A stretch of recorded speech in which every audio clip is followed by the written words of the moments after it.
So it looks like the feds were not hitting when they announced that they were going to be going after Diddy from every angle because they have moved on from his break-offs, and they are now exposing him for allegedly taking out his ops. The streets have been saying for a long time that Diddy allegedly uses his ops, and it seems like we finally have some proof. Cassie said it in her lawsuit, Little Rod said it in his. And now the feds are claiming that Diddy allegedly tried to take out Katt Williams after Katt exposed him. Earlier this year on Club Shay, the BS also came with some shocking receipts that exposed just how lucky Katt is to be alive. And it's wild, you already know that Katt is never shy about spilling the tea. And that's what landed him in this mess in the first place. Everything he said was next level wild.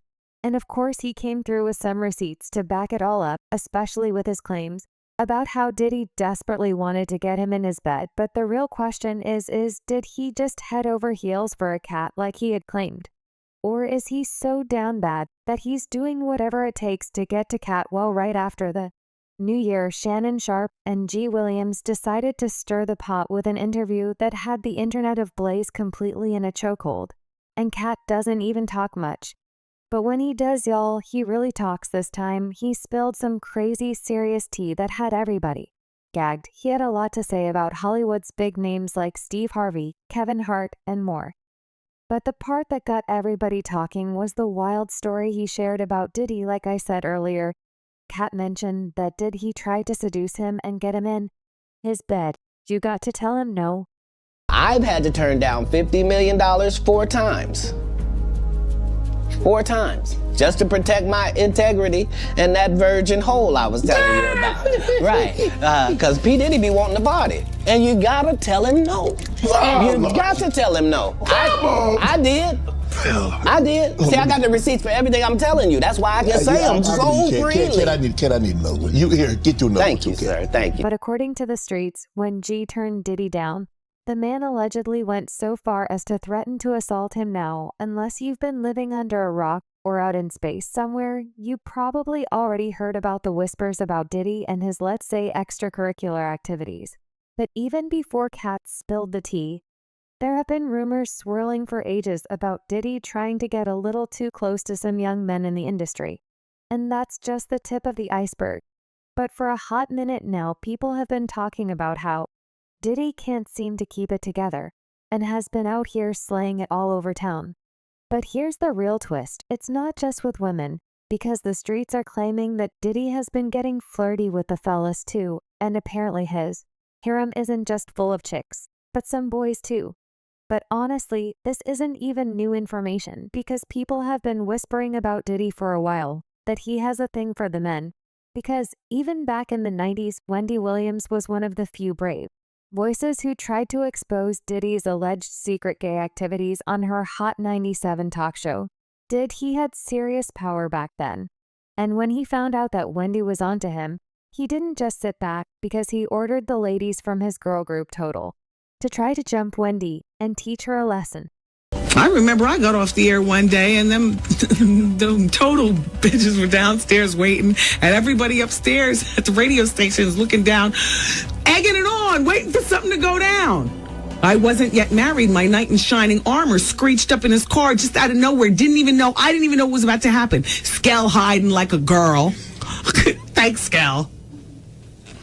I'm standing in the door like, what? And I'm literally about to go through. Now, I'm not like, what, let's fight, because I'm not one of those type of broads. Well, anyways, Diddy definitely miscalculated on that one, because almost getting jumped was not enough to make Wendy back down. She kept dropping talks about him being on the down low, and Diddy wasn't having it. He got so mad that he ended up getting her fired from her jobs, and basically tried to ruin her career. Is it true that Diddy got her fired from the radio station? Did he have anything to do with that? I think that he had, yes, I think he had, well, let's be clear, nobody got fired. Okay. He got suspended. Okay. Yeah. Did he use his influence and power with Steve Smith and him at the time, and God knows whatever his relationship was with the overall station, because Bad Boy was a powerhouse. We all know how Bad Boy dominated a large part of the 90s. And as far as New York, they was a powerhouse. So was he, King Joffrey Joe? Yeah. Did he go in there and shake him up and say, yo, you know, I want this chick off? She dissing my group and all kinds of shit. Wendy was one of the few people who had the guts to call Diddy out on his BS. And that's exactly why people miss her so much. You just know she would have had a fee day with this Diddy situation, especially when Cassie's lawsuit dropped. She'd be on that story like white on rice, giving us all the messy details with zero filter. But hopefully we're filling some of that gap, so hit subscribe if you like it. But also, isn't it wild that Diddy's first action was violence, awarding his artist to jump Wendy what happened to the good old dialogue and trying to talk it out like a mature adult. There was no reason for Diddy to immediately jump into violence. But then again, given what we know now about him, should we even be surprised? But what really had fans feeling even worse about Diddy's violence, was Cassie following her lawsuit against him. She accused him of not just hurting her, but also manipulating her throughout more than their 10-year relationship. But it didn't stop there. She claimed that he forced her to be intimate with male escorts that he bring to his free off parties. The lawsuit was so heavy that it literally came with a trigger warning right on the first page. He thought settling out of court would put an end to it all. But that just opened the floodgates for even more legal trouble that he hadn't faced. In years, multiple women stepped forward with stories about how Diddy had allegedly essayed them, including one woman who claimed she was very young when it happened. This had everybody questioning what really went down in these freak-off parties, and whether there was an actual consent involved, as Cassie said she often felt like she had no choice in those situations. Now, don't get me wrong, being gay really isn't the issue here. Be gay, Diddy. We don't care. It's more about the behavior that Diddy allegedly showed. He can do whatever he wants in his bedroom. It's just the shady stuff that's got people talking, and all the secretiveness. The whole situation is just crazy, because Diddy ended up hurting a lot of people along the way. Take Cass's lawsuit, for example, where she claimed he forced her to be intimate with male escorts while he just sat back and got off on it in accord to Gene Deal, Diddy's former bodyguard.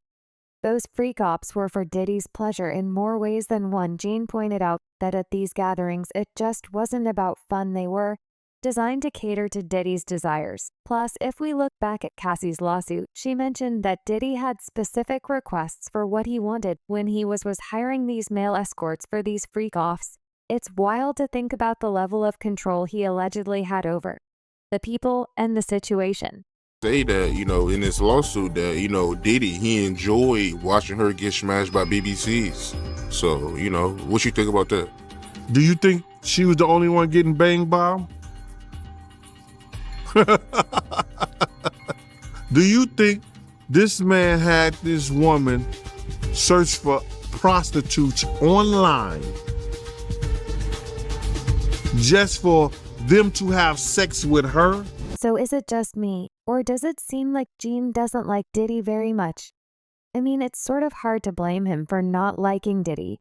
Because can you imagine what it meant to be working for Diddy and seeing all the nasty and crazy stuff he may have been doing? This kind of explains why he jumps at every opportunity that he can to expose as much as he can on Diddy. Okay, so back to Katt.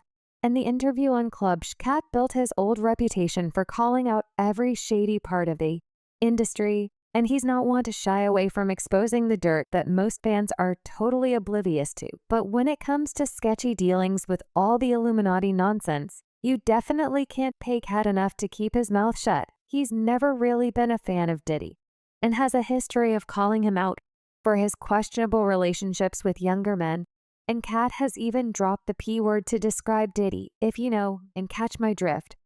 So people might think that Katt's recent comments are all about Cassie. But no, he's been coming for Diddy since way back in 2011. He exposed both Jermaine Dupri and Diddy for allegedly saying the Criss Cross boys, Chris Kelly and Chris Smith, were just kids when Jermaine Dupri noticed them in the 90s. And they were so young that they were still in elementary school at the time, but by the time they hit 12 and 13, they were making waves in the industry.